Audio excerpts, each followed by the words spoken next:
sewing friends, welcome to my sewing room. My name is Beth, and if you're new, welcome. Behind me today I have a beautiful vintage quilt that was hand pieced. It's a hexagon type pattern using little 60-degree wedges that make each of the hexagons, and I'm going to show you how to do it. Let's get started. Here's a little bit more of that beautiful antique quilt. It is a quilt top, it hasn't been quilted, and today I'm going to show you how I am trying to figure out how to make this quilt. I could not find the name of the pattern, and maybe after this video I'll run into it in one of my books, but I haven't found it. But it is a hexagon shape. There are hexagons that were hand pieced together. Everything was hand pieced, and I can tell because I can see the back. This hasn't been quilted yet. So I have a 60-degree angle line on my ruler, and that's what I'm going to be using to cut my little triangles.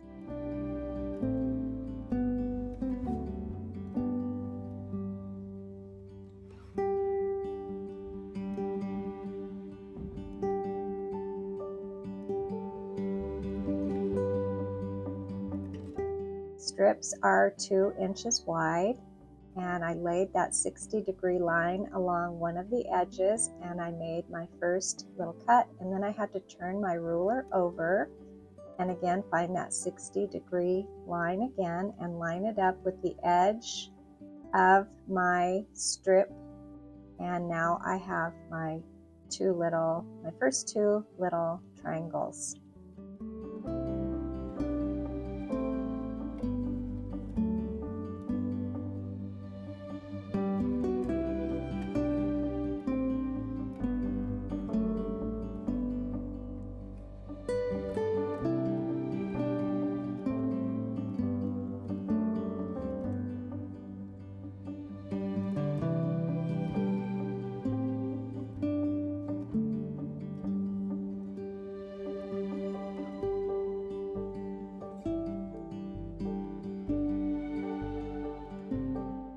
Each of the blocks in the quilt, each block was different, 2 different colors. I will need 18 green and 18 orange. So I'll need 18 of each color for each of my quilt blocks. And I'm just going to show you today how to make one of those quilt blocks with the white hexagons that surround it.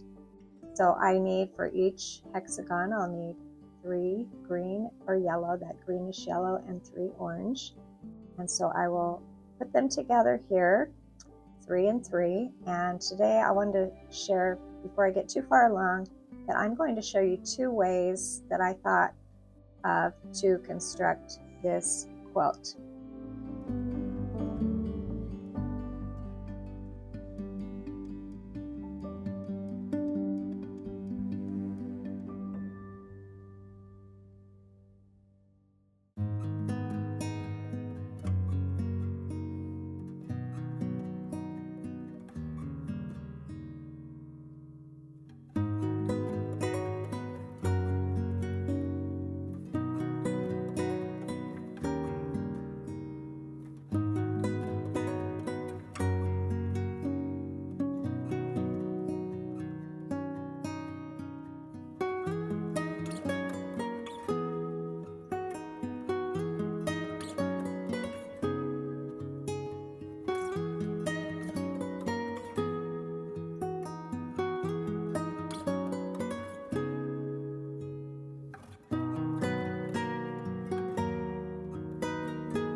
One way to make this quilt is to make 6 of these little hexagons for your quilt block. And the first thing I tried doing was making a hexagon shape using the quilt hexagon that I had pieced together. Now, this was not the most accurate way to do it.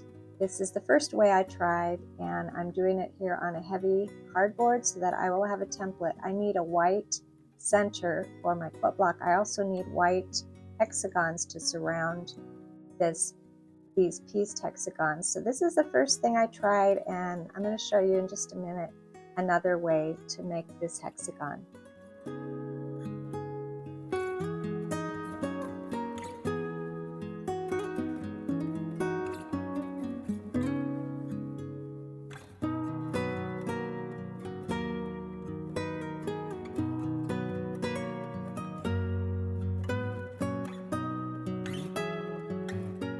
I'm going to use that little template I made out of cardboard, and I'll cut the center hexagon for my little hexagon patchwork here.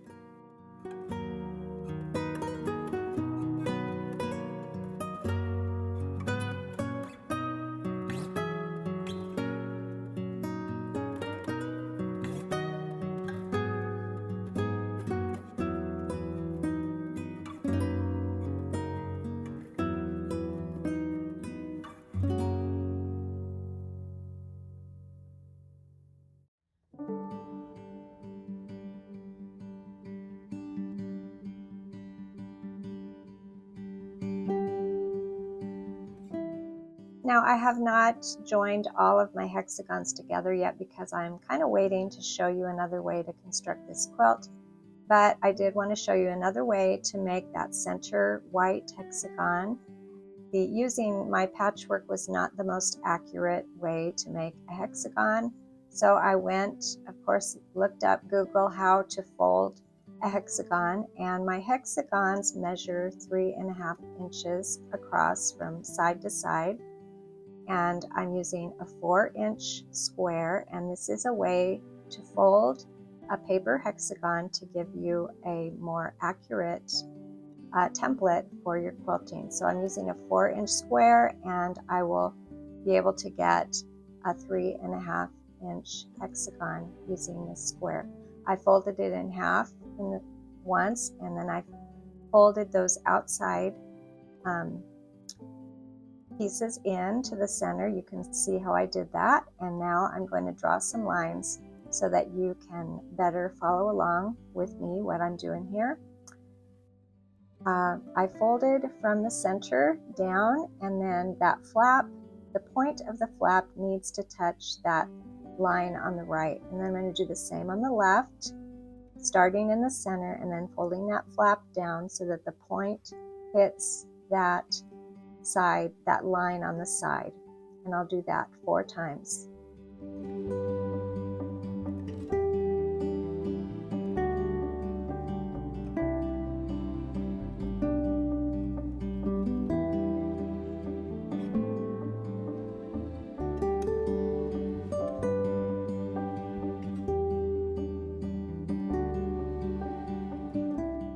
After getting those 4 corners folded, I opened up my paper and folded again the opposite way, and now I will be folding the bottom corners up just like I did the top. This time I'm using that folded edge, and I'm starting in the center and matching the point of that corner to that line on my paper. So now I have some folds on my paper, and I'm going to mark where they come together. There on the outside there are 4 little places where the folds come together and intersect. I'll put a little dot there, and I'm almost done with my perfect hexagon. So I will draw a line from point to point here, and the other sides of the hexagon are there on the folds. And this hexagon measures 3.5 inches, just what I need for my quilt today.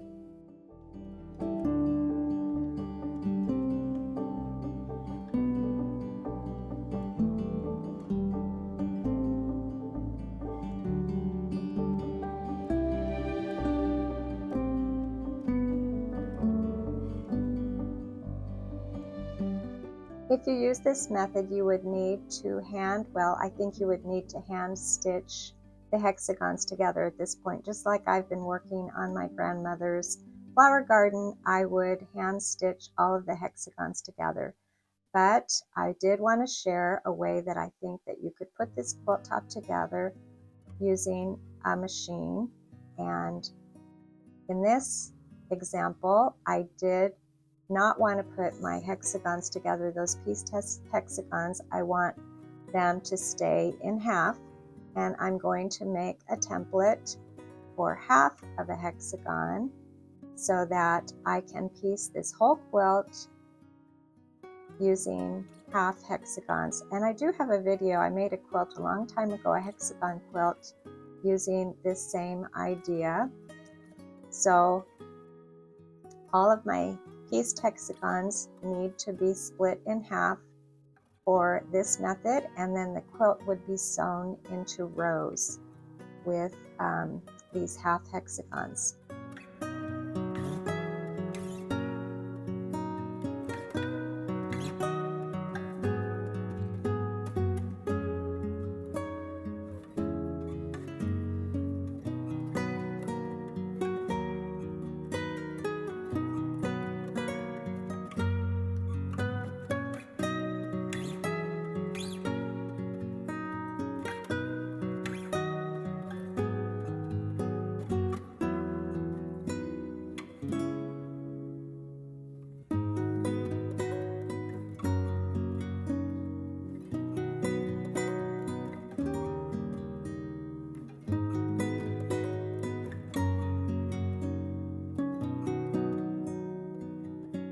First thing I did was I used my little template and I traced a lot of these half hexagons onto my white fabric, and then I lined everything up on my cutting mat here. And here's my hexagon that I took apart so that I could demonstrate this way of doing it. Now, I am not making a whole quilt today. I'm just starting and showing you how it might be done.